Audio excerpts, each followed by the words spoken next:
శ్రీ గురుభ్యో నమః, శ్రీమాత్రే నమః. Welcome to VMK astro numerology channel. మార్చి 2026 వృశ్చిక రాశి మాస ఫలాలు ఏ విధంగా ఉండబోతున్నాయో చూద్దామండి. వృశ్చిక రాశికి అధిపతి కుజుడు. వృశ్చికంలో విశాఖ 4 పాదం, అనురాధ 4 పాదాలు, జ్యేష్ఠ 4 పాదాలు, మొత్తం 9 నక్షత్ర పదాలు ఉంటాయి కదా.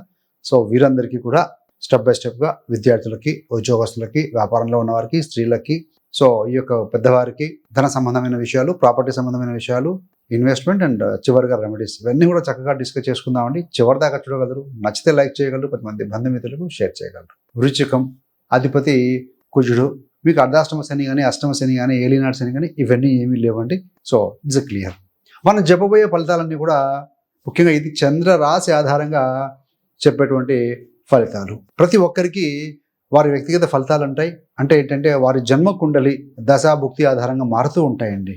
సో అందుకని ఏంటంటే మీకు ఏ ఫలితం బలంగా అనిపిస్తే దాన్ని మనసులో పెట్టుకొని అవసరమైన జాగ్రత్తలు, పరిహారాలు కనుక తీసుకుంటే సరిపోతుంది, అందరికీ వర్తిస్తాయని చెప్పవచ్చు. మరి ఈ యొక్క మార్చి నెలలో వృశ్చిక రాశి వారికి వారి గ్రహస్థితి ఏ విధంగా ఉందో పరిశీలించుకున్న తర్వాత ముందుకు వెళ్తే ఫలితాలు సులువుగా అర్థమవుతాయండి. శనైశ్వరుడు మీకు 5వ స్థానంలో మీనరాశిలో ఉన్నారు. అంటే వృశ్చిక నుండి 5వ స్థానంలో సంచరిస్తూ ఉన్నారు. 5వ స్థానం అంటే ఏంటి? విద్య, పిల్లలు, ప్రేమ, క్రియేటివిటీ, మీ యొక్క మనసులో ఉండే సంకల్పాలకు సంబంధించిన కీలకమైన స్థానం 5వ స్థానం. కోణం అంటాం. గురుగ్రహము ద్వితీయ పంచమాధిపతి, పరమ యోగకారకుడు. ఆయన 8వ స్థానంలో మిథునంలో సంచరిస్తూ ఉన్నారు. 8వ స్థానం అంటే రహస్యమైన విషయాలు, రీసెర్చ్, ఇన్సూరెన్స్, ట్యాక్స్, ఇన్హెరిటెన్స్, పూర్వీకుల ఆస్తిపాస్తులు ఇలాంటివన్నీ కూడా ఆయన టచ్ చేస్తున్నాడు 8th హౌస్లో ఉండి. కుజుడు 4వ స్థానంలో కుంభరాశిలో ఉన్నారు. అంటే మీకు 4వ స్థానం అది. 4వ స్థానం అంటే ఇల్లు, వాహనం, ఆస్తి, ఇంటి వాతావరణం, తల్లి ఆరోగ్యం, ఇవన్నీ కూడా కుజ ప్రభావంలోకి వస్తాయి. సో ఇవండి. ఇక్కడ శుక్రుడు మీన రాశిలో వచ్చి మీ 5వ స్థానంలో బలంగా ఉంటున్నాడు 2వ తారీఖు నుండి 27వ తారీఖు. ప్రేమ, పిల్లలు, కళలు, వినోదం, హాబీలు ఇవన్నీ కూడా శుక్ర అనుగ్రహంతో మెరుగుపడే సూచనలు చాలా బలంగా ఉన్నాయి. శుక్రుడికి మీన రాశి బలమైన స్థానం. బుధుడు కుంభరాశిలో వక్రీకరించిన స్థితిలో మార్చి 20 వరకు ఉంటాడు. 21 నుండి వక్రగతిని వదిలి ముందుకు వెళ్తున్నాడు. అంటే ఇంటికి సంబంధించిన డాక్యుమెంట్లు, ప్రాపర్టీ సంబంధించిన విషయాలు, రిజిస్ట్రేషన్స్, కాంట్రాక్ట్లు, టెక్నికల్ పనిలో కొంత రివిజన్, కొంత లేట్ కూడా వచ్చే అవకాశం ఉంటుందండి. 8th lord in 4th house కాబట్టి ముఖ్యంగా ఉద్యోగస్తుల గురించి ఏ విధంగా ఉండబోతుందో చూద్దామండి. ఈ నెలలో ఏంటంటే ఇంటి, ఆఫీస్ బ్యాలెన్స్ చాలా ముఖ్యమండి. ఇక్కడ 14వ తారీఖు వరకు కూడా కుంభంలో ఉండి తదనంతరమైన 15 మార్చి నుండి మీనంలోకి వెళ్తున్నారు. Home office, so remote work లేదా ఇంటి బాధ్యతలతో కలిపి కొంత మీరు జాబ్ చేసుకోవాల్సి ఉంటుంది. అంటే ఇంట్లో రెస్పాన్సిబిలిటీ, బయట కొంత దానివల్ల కొంత ఒత్తిడిగా ఉండొచ్చు. బాస్తో, సీనియర్లతో, క్లయింట్లతో మాట్లాడేటప్పుడు మీ మాటలను క్లియర్గా, సాఫ్ట్గా ఉంచండి. కాబరావద్దు. ఈమెయిల్స్ కానీ, రిపోర్ట్స్ కానీ, ప్రజెంటేషన్స్ పంపే ముందు ఒకసారి కాకుండా 1-2 సార్లు రీచెక్ చేసుకొని పంపితే సరిపోతుంది. బుధుడు వక్రీకరించుకున్నాడు. బుధుడు బుద్ధికి కారకుడు, కమ్యూనికేషన్ కారకుడు. బుధుడు రెట్రోగ్రేడ్లో ఉన్నప్పటికీ కూడా పాత ప్రాజెక్టులని క్లోజ్ చేయడానికి, పెండింగ్ ఫైళ్ళని పూర్తి చేయడానికి కూడా ఇది మంచి టైం అని చెప్పవచ్చు అండి. కాకపోతే పంపే ముందు జాగ్రత్త చూసుకోవాలి. కానీ కొత్త జాబ్ ఆఫర్ కానీ, కొత్త కాంట్రాక్టు, పెద్ద డీల్ల విషయంలో మాట మీదే కాకుండా పేపర్ మీద ఏముందో చదివి అర్థం చేసుకుని మాత్రమే దెన్ ఫైనలైజ్ చేస్తే కనుక మంచిదండి. గుడ్డిగా సంతకం పెట్టడానికి లేదు. ధన సంబంధానికి వస్తే, ఆర్థిక విషయాలకు వస్తే ద్వితీయాధిపతి గురుడు 8th హౌస్లో ఉన్నారు. దానివల్ల insurance, PF, gratuity, tax returns, loans restructuring వంటి అంశాలు ఎక్కువగా మీకు టాపిక్లోకి వస్తాయని చెప్పచ్చు అండి. పాత బాకీలు క్లియర్ చేయడం, ఫైనాన్షియల్గా క్లీనప్ చేసుకోవటం, ఇందులో మీకు ఆ విషయాల్లో పాజిటివ్ ఫలితం ఇస్తుందని చెప్పవచ్చు. అనవసరమైన ఖర్చులు, వృధా ఖర్చులు తగ్గించాల్సిన సమయం కూడా ఇది. సో కుజుడు 4లో ఉన్నారు కాబట్టి ఇంటి రిపేర్లో, వాహన రిపేర్లో, గ్యాడ్జెట్లు, ఏదైనా ఎలక్ట్రానిక్ వస్తువులు మార్చడం లాంటి వల్ల ఖర్చు రావచ్చు. పెట్టుబడుల విషయంలో ఎవరి సలహా ఇచ్చినా ముందు మీరు చదివి అర్థం చేసుకొని ఆ తర్వాతనే నిర్ణయం తీసుకోండి. మరి ఆస్తి కానీ, వాహనం కొనుగోలు, అమ్మకాలు ఉంటే పేపర్ వర్క్ బాగా వాటి మీద దృష్టి పెట్టాలి. ఫ్లాటు, ప్లాటు, హౌసు, వాహనం ఏదైనా రిజిస్ట్రేషన్ చేయాలనుకుంటే రూల్స్, నిబంధనలు, లోన్ టర్మ్స్ ఉంటాయి కొన్ని, బాగా చదివి ఎక్స్పర్ట్స్ని అడిగి మీరు ఆ తర్వాతనే ముందుకు వెళ్తే మంచిదండి. హార్డ్ అండ్ మనీ ఊరికే వరకు డబ్బులు ఉదాగా రావు కాబట్టి జాగ్రత్తగా ఇన్వెస్ట్ చేయండి. మరి ప్రేమ, కుటుంబం, పిల్లలు, విద్య ఇవి చూస్తే శుక్రుడు 5వ స్థానంలో ఉన్నారు. 7 మరియు 12వ స్థానాధిపతి శుక్రుడు మీన రాశిలో బలవంతుడు ఉండటం వల్ల ప్రేమ సంబంధాన్ని ఉన్నవారికి, లవ్ రిలేషన్షిప్లో ఉన్నవారికి మంచి సమయం అని చెప్పొచ్చు. సో పార్ట్నర్తో క్వాలిటీ టైం గడపడానికి కూడా మంచి అవకాశాలు ఉంటాయి. అదే సమయంలో చిన్న తప్పులు అర్థం చేసుకొని ఈర్ష్య, సస్పిషన్ వంటి వాటికి దూరంగా కనుక ఉంటే ఇంకా బాగుంటుందండి. కొంతమంది వారి ప్రేమను వివాహ జీవితంగా మార్చుకునే ప్రయత్నం తీస్తారు. మీ మాట కనుక కొంచెం సాఫ్ట్గా ఉంచితే రిలేషన్షిప్ ఇంకా బాగా బలపడే అవకాశం బలంగా ఉంది. వివాహితుల విషయంలో ఏంటంటే ఇంటి విషయాల మీద, రెస్పాన్సిబిలిటీ బాధ్యతల మీద చిన్న చిన్న వాదనలు రావచ్చు ఆ ఒత్తిడి వల్ల. ముఖ్యంగా వాహనము, ఇంటి రెనోవేషను, పెద్ద ఖర్చుల నిర్ణయాలు, ఏదైనా వాటికి సంబంధించిన విషయాలు నిర్ణయాలు తీసుకునేటప్పుడు మీరు ఇద్దరు కలిసి కనుక కూర్చొని కూల్గా మాట్లాడుకొని నిర్ణయం తీసుకుంటే గొడవలు తగ్గిపోతాయి. బికాజ్ ఎందుకంటే 4th and 5th హౌస్ యాక్టివ్గా ఉన్నాయి కాబట్టి. కుటుంబం విషయానికి వస్తే ఇంట్లో కుటుంబానికి సంబంధించిన యాక్టివిటీస్ పెరుగుతాయండి.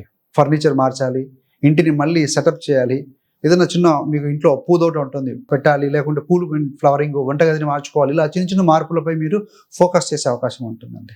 తల్లితో ముఖ్యంగా తల్లి ఆరోగ్యం, భావోద్వేగాల గురించి జాగ్రత్త చూపండి. కాస్త ఆమెతో మాట్లాడడానికి కొంచెం సమయం కేటాయించడం, ఆమెకు నచ్చిన చిన్న చిన్న పనులు చేయటం కుటుంబ బంధాన్ని ఇంకా మీకు మెరుగుపరుస్తుంది.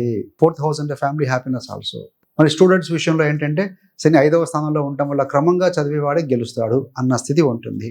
ఎవరైతే పర్సిస్టెన్సీ పేషెన్స్తో ఉంటారో వారే చదువుతారు. ఒక్కసారిగా బాగా చదువుకోవడం కంటే రోజు కొంచెం కొంచెం రివిజన్ చేసుకోవడం మీకు ఉపయోగకరంగా ఉంటుందండి. Slow and steady win the race లాగా ఉండాలి. ఎగ్జామ్ ప్రిపేర్ అవుతున్న వారు పాత క్వశ్చన్ పేపర్స్ కానీ, రివిజన్ నోట్స్ కానీ, మార్క్ టెస్ట్లతో ఎక్కువ ప్రాక్టీస్ చేస్తే మంచి ఫలితాలు వస్తాయి, no doubt. Arts, music, writing, content creation, YouTube వంటి రంగాల్లో ఈ ఫీల్డ్లో ఉన్న వారికి కొత్త కొత్త ఐడియాస్, ఇన్నోవేటివ్ ఐడియాస్ వస్తూ ఉంటాయండి. అలా వచ్చినప్పుడు వదిలేయడం కాదు, వెంటనే నోట్ చేసుకొని ప్లాన్ ప్రకారం అమలు చేస్తే కనుక లాంగ్ స్టాండింగ్లో మీకు దీర్ఘకాలంలో మంచి ఫలితాలు అందుతాయి. మరి ఆరోగ్యం గురించి మాట్లాడుకుంటే హెల్త్ ఈజ్ వెల్త్. మీకు గురుగ్రహం 8వ స్థానంలో ఉన్నారు. చాలా కాలంగా మీరు లైట్గా తీసుకుంటుంటే హెల్త్ ఇష్యూస్ ఈ నెలలో మళ్ళీ ఫోకస్లోకి వచ్చే అవకాశం ఉంటుంది. నిద్ర సరిగా పోకపోవడం, కాస్త స్ట్రెస్, హార్మోనల్ ఇంబ్యాలెన్స్, డైజెషన్ సంబంధించిన సమస్యలు, ఇవి కనుక ఇట్లాంటివి మీకు కంటిన్యూగా వస్తూ పోతూ ఉన్నాయి, విడిచిపెట్టకుండా ఉంటే మంచి డాక్టర్ని కలిసి పరీక్షలు చేసుకోవడం మంచిదండి. కుజుడు 4వ స్థానంలో శత్రుక్షేత్రంలో ఉన్నారు కాబట్టి ఛాతీ, చెస్ట్ ప్రాంతంలో కానీ హార్ట్, బీపీ, కాస్త కోపతాపాలు, టెన్షన్స్ ఇవన్నీ క్రమం తప్పకుండా మానిటర్ చేసుకోవాలి. అదేవిధంగా వెహికల్ నడిపేటప్పుడు, వాహనం నడిపేటప్పుడు కొంచెం వేగం తగ్గించుకుంటే మంచిది. అతి తొందర కోపంతో డ్రైవ్ చేస్తే యాక్సిడెంట్ జరిగే అవకాశం ఉంది కాబట్టి అలాంటి వాటిని మానేయండి.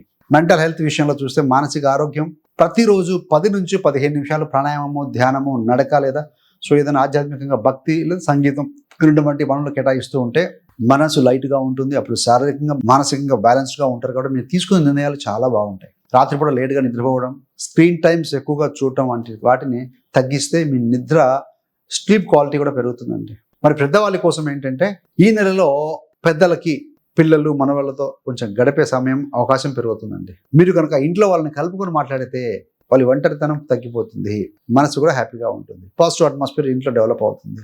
ఈ యొక్క శనిగ్రహం వల్ల నడుము, మోకాళ్ళు, ఎముకల బలం, ఇది బోన్ స్ట్రెంత్, బీపీ, గుడ్డ సంబంధమైన ఆరోగ్యం మీద కొంచెం జాగ్రత్త తీసుకోండి. కొత్తగా వస్తాయని కదా, ఉన్నవాళ్ళు జాగ్రత్తగా ఉండాలి.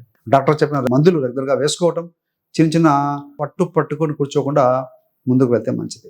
శనివారం పూట నువ్వులతో దీపం వెలిగించడం కావచ్చు, పేదలకి, వృద్ధులకి చిన్న చిన్న సహాయాలు చేయడం వల్ల ఇవి పెద్దలకు ఆత్మ సంతృప్తిని మరియు మానసికమైన శాంతిని తీసుకొస్తాయండి.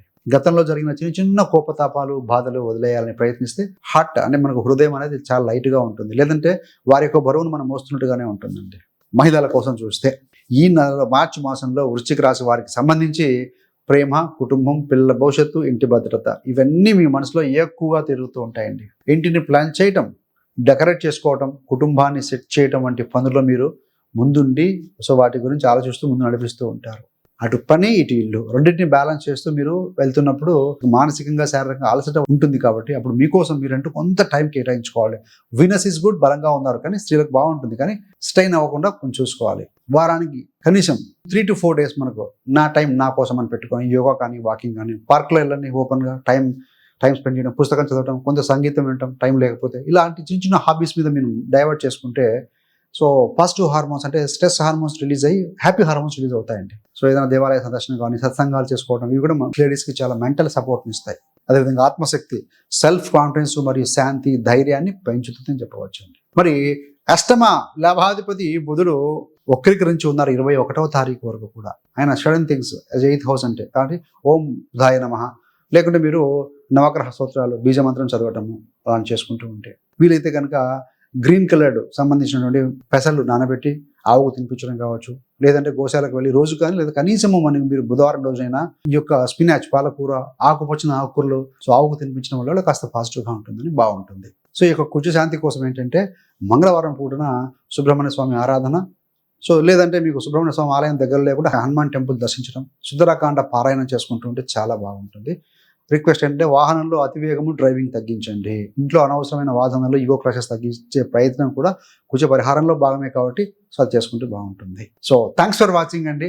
మీకు కనుక ఇంకా జ్యోతిషం నేర్చుకోవాలన్న ఆసక్తి మీకు కానీ మీ యొక్క బంధుమిత్రులకు ఎవరికైనా ఉంటే అలాంటి వారి కోసం 30 days astrology beginners course release చేసాం. చాలామంది జాయిన్ అయ్యి సక్సెస్ఫుల్గా నేర్చుకుంటూ ముందుకు వెళ్తూ ఉన్నారు. సో 30 days కూడా 30 వీడియోస్ ఉంటాయండి. సో మీకు జీరో నాలెడ్జ్తో వచ్చినా సరే, జ్యోతిషం మీద నాలెడ్జ్ పెద్దగా లేకున్నా సరే, మీరు కనుక ఓపెన్ మైండెడ్తో కనుక ఆ వీడియోస్ వాచ్ చేస్తూ రోజు ఒక వీడియో నోట్ చేసుకుంటూ ఉంటే డెఫినెట్గా 30 days తర్వాత మీరు మీ యొక్క గోచారము, మీ యొక్క కుటుంబ సభ్యుల యొక్క జాతకం కానీ గోచారం మీరే పరిశీలించుకోవచ్చు. ఏ గ్రహం బలంగా ఉంది, ఏ గ్రహం బలంగా లేదు, ఎలాంటి రెమెడీస్ చేసుకుంటే బాగుంటుంది అనే క్లారిటీ మీకు ఫస్ట్ ఆఫ్ ఆల్ వస్తుందండి. సో అలా ఇంట్రెస్ట్ ఉన్న వారి కోసం ఆ ఒక కోర్స్ లింక్ డిస్క్రిప్షన్లో ఇవ్వడం జరుగుతుంది. దయచేసి గమనించండి. ఇంట్రెస్ట్ ఉన్న వాళ్ళు జాయిన్ అవ్వచ్చండి. So thanks for watching. ఇలాంటి మరిన్ని మంచి మంచి వీడియోల కోసం విఎంకే ఆస్ట్రోనిమాలజీ ఛానల్ సబ్స్క్రైబ్ చేసుకోగలరు. పక్కన ఉన్న బెల్ సింబల్ మీద క్లిక్ చేస్తే మనం చేసే ప్రతి వీడియో కూడా నోటిఫికేషన్ ద్వారా మీ దాకా అందుతుంది. సర్వేజన సుఖినో భవంతు. స్వస్తి.